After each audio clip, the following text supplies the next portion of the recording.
Assalamualaikum warahmatullahi wabarakatuh. Selamat pagi anak-anak teacher semua.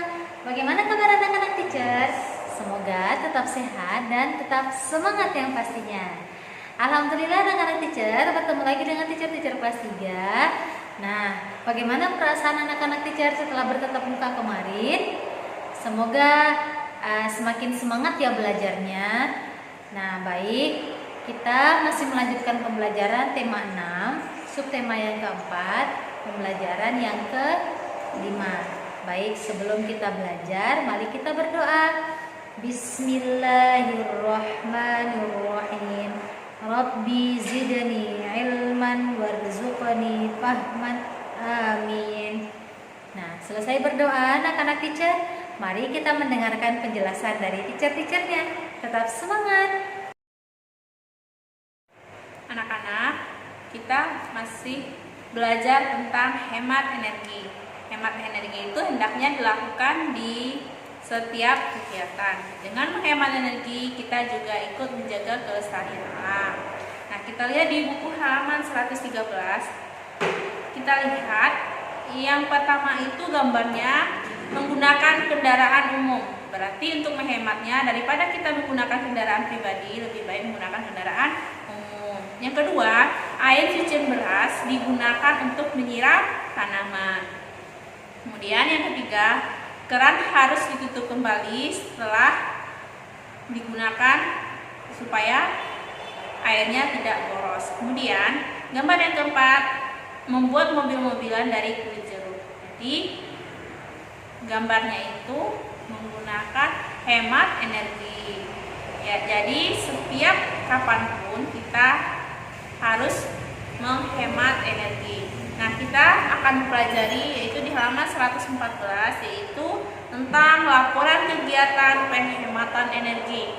Sebelum kita membuat laporan itu, kita harus mengetahui terlebih dahulu apa saja yang kita lakukan. Yang pertama itu adalah kegiatan yang kita lakukan apa.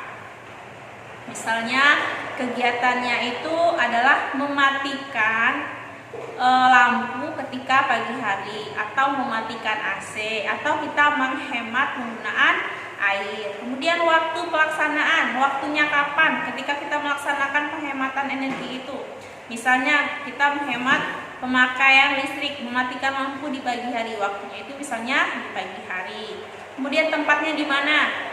Tempatnya itu bisa di rumah. Kemudian kesulitan yang dialami itu misalnya ketika kita menghemat listrik dengan mematikan lampu di pagi hari. Kesulitannya itu adalah misalnya kadang-kadang kita lupa mematikan. Misalnya ketika kita lupa mematikan lampu atau mematikan televisi. Berarti kesulitannya itu adalah kadang-kadang sering lupa. Nah, kemudian keberhasilan yang dilakukan itu misalnya ketika kita bangun tidur, kita langsung mematikan lampu, sehingga kita bisa menghemat penggunaan listrik. Dengan kita menghemat penggunaan listrik, maka pengeluaran kita juga berkurang. Jadi untuk halaman 114, anak-anak bisa membuat laporan kegiatan yang dilakukan di rumah tentang kegiatan penghematan energi. Nah, anak-anak, dari laporan kegiatan penghematan listrik dapat kita ketahui bahwasanya alam itu sangat banyak menyediakan sumber energi bagi kita semua. Nah, setiap orang memiliki hak dan kewajiban. Anak-anak harus mengingat kembali, hak itu adalah segala sesuatu yang harus kita dapatkan. Sedangkan kewajiban itu adalah segala sesuatu yang harus atau yang wajib kita kerjakan. Setelah kewajiban kita kerjakan, maka kita akan mendapatkan sebuah hak.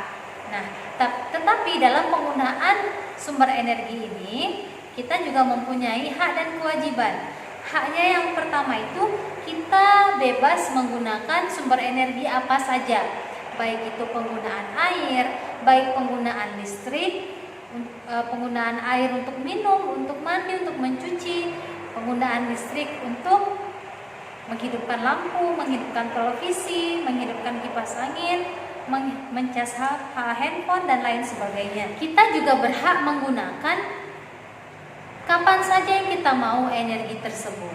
Kemudian kita mendapatkan energi untuk kebutuhan hidup kita sehari-hari. Nah, kemudian kewajiban kita adalah yang pertama adalah menghematnya.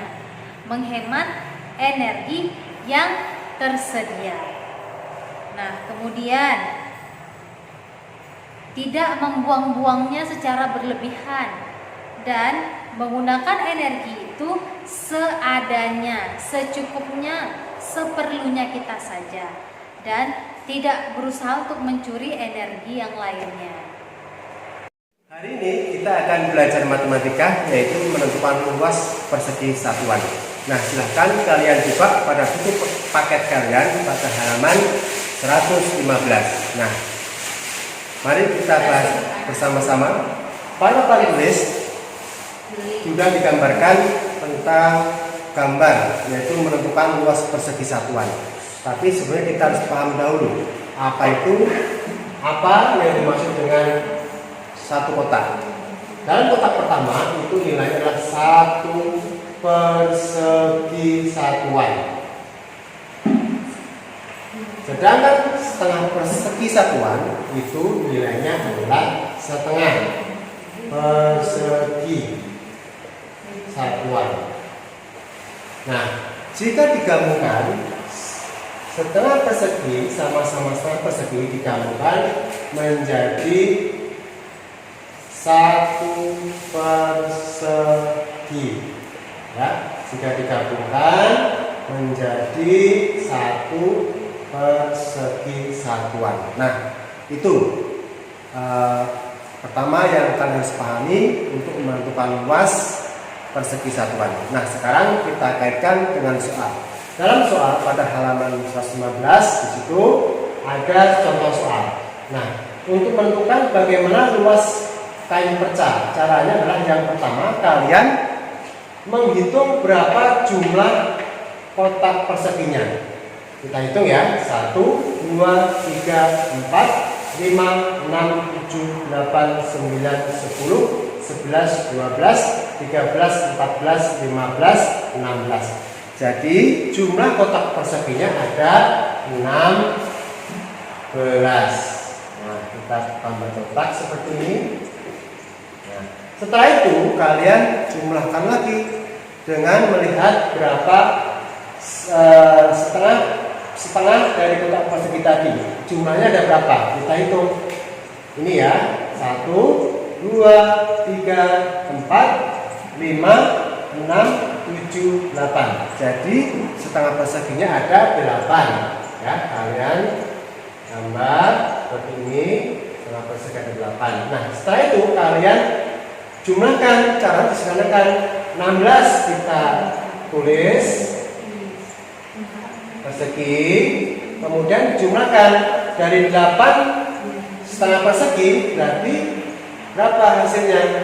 Ada 2, jika dibagi 2 berarti ada 4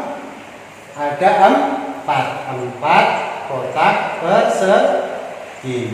Nah, jadi bisa kita jumlahkan untuk hasil luas bagian yang dihias kain perca adalah 16 ditambah 4. Jadi hasilnya adalah 20 kotak persegi satuan. Nah, sampai di sini ada pertanyaan anak-anak. Mudah-mudahan apa yang sudah disampaikan dari teacher dari awal sampai akhir bisa dipahami ya. Terima kasih. Bagaimana anak-anak teacher dengan penjelasan dari teacher-teachernya yang tadi? Semoga apa yang dijelaskan oleh teachernya mudah dipahami dan tidak membosankan. Anak-anak di rumah tetap jaga kesehatannya agar minggu depan kita bisa bertemu lagi di sekolah. Baik, kurang lebihnya minta maaf. Assalamualaikum warahmatullahi wabarakatuh.